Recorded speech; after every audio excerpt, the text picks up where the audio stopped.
Hi everyone, it's October 2nd and it's day 2 of VLOGOWEEN.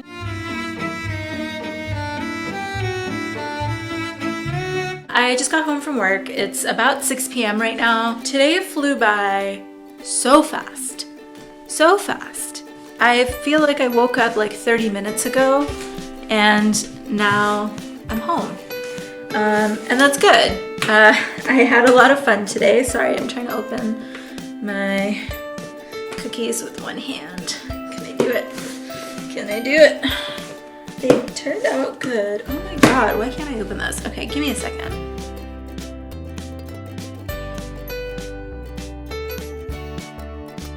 Yeah, these are really good. So yeah, I'm really happy with how the cookies turned out.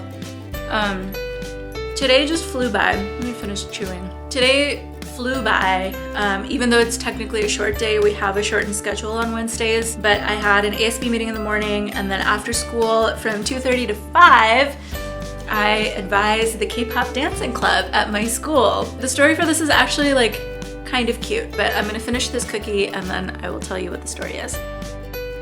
Okay, I'm gonna sit down for this. So last year, one of the things that I did was be the advisor to the K-pop dance club at my previous school. I usually never advise clubs, ever. The only club that I ever advised as a teacher was the fencing club for 1 year in San Francisco. And that was because I cared about the students that were in it, and I was like, I don't know how to fence, but I can be here after school and I can help you so that you're able to bring this thing that you care about to fruition. Mostly the reason that I didn't do that is because I wouldn't be able to devote enough energy and time to be a good advisor. I would just be this person who can sign off on stuff, but I didn't have the capacity or time really to spend thinking about how to be a good advisor to students in different contexts, because any free time that I had that I wanted to spend in thinking about how students learn was in adjusting and tweaking things in my classroom and trying new things. So that's why. Last year, since it was my first year out of the classroom, I wanted to be more proactive in being a club advisor because I wanted to, my job is called Academic Intervention Specialist, so I'm there to do school-wide interventions for students who are struggling with their academics, which means that a lot of times students will see me or meet with me, it's because they're not doing so well in school. And I didn't want to be seen as the person who comes and talks to you when your grades are low enough. So yeah, for that reason, I started advising 2 clubs. And like I mentioned yesterday, I was the 9th grade class advisor, and I was also the K-pop advisor because they needed an advisor. And it was kind of the same thing with the fencing club. The students were just very passionate about this, and the only hurdle that was in their way was that there was not an adult who could sign their paperwork and provide a space for them to meet and practice. And when I transferred schools, I helped the 9th graders find an advisor, or the class of 2023 find an advisor. And I was like, okay, you're in good hands, you'll do great things, I will miss you a lot, but go forth. The K-pop group was worried because it took so long to find an advisor to begin with. As I was practicing with them, I started having a lot of fun dancing. Dancing is a thing that I really enjoy, but I also over the years have become increasingly self-conscious about for some reason. I don't know why or where this came from. Somewhere in the past few years, I started to become self-conscious about my dancing. When I was helping them, I realized that I actually can help them become better dancers. And it was a lot of imposter syndrome in my head of well, I don't know how to create choreography. I felt things that I could offer as an advisor were, how do we think about consuming another culture respectfully? How do we make sure that we're not being appropriative? Because while all of the members of the club are students of color, none of us is Korean. So what does it look like to respectfully engage with Korean pop music and dance to Korean pop music? How do we make sure that we frame ourselves as a K-pop dance club not a cultural club, not a language club. Like, we're not trying to be Korea-boos. Like, we just really like this music and we want to dance, and if you also want to dance, you can come. And again, it wasn't like a directive, right? I led them through conversations around this.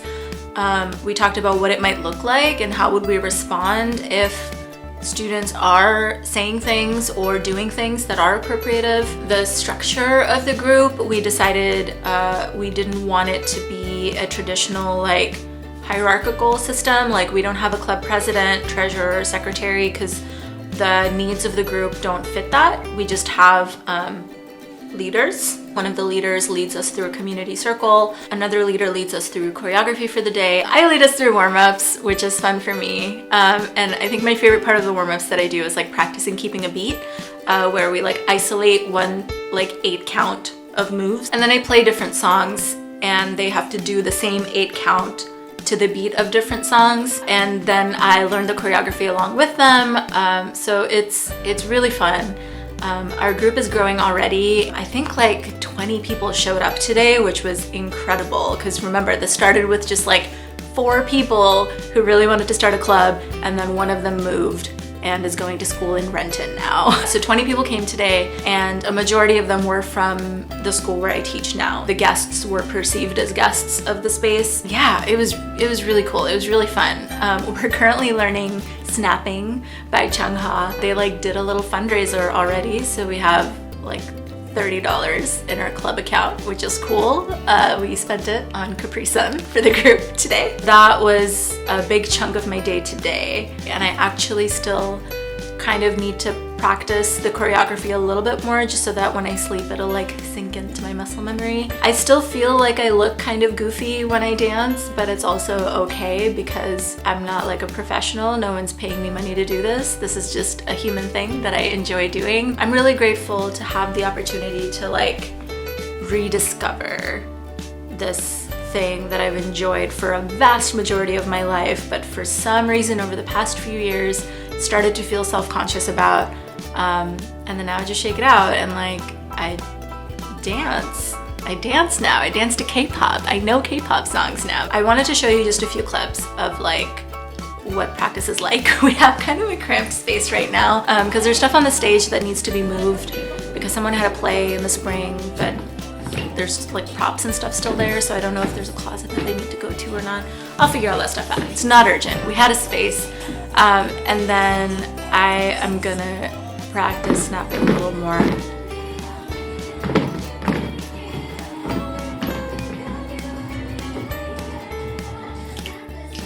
Okay, so I just learned this. It's not that great yet, but I can show you what I know so far, and if you want to join, you're welcome to.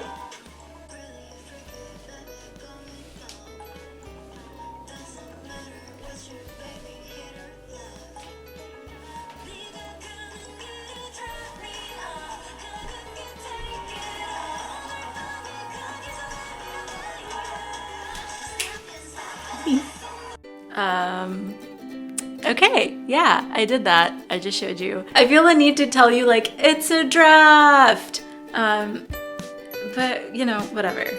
I'm just dancing to a song that's fun to dance to. I'm actually gonna start editing this video now because I got to sleep a little later than I would have liked to last night because of editing last night's video. It was longer than I thought it was gonna be. And then also, yeah, in any case, so I'm gonna end the video here. I hope you had a great day.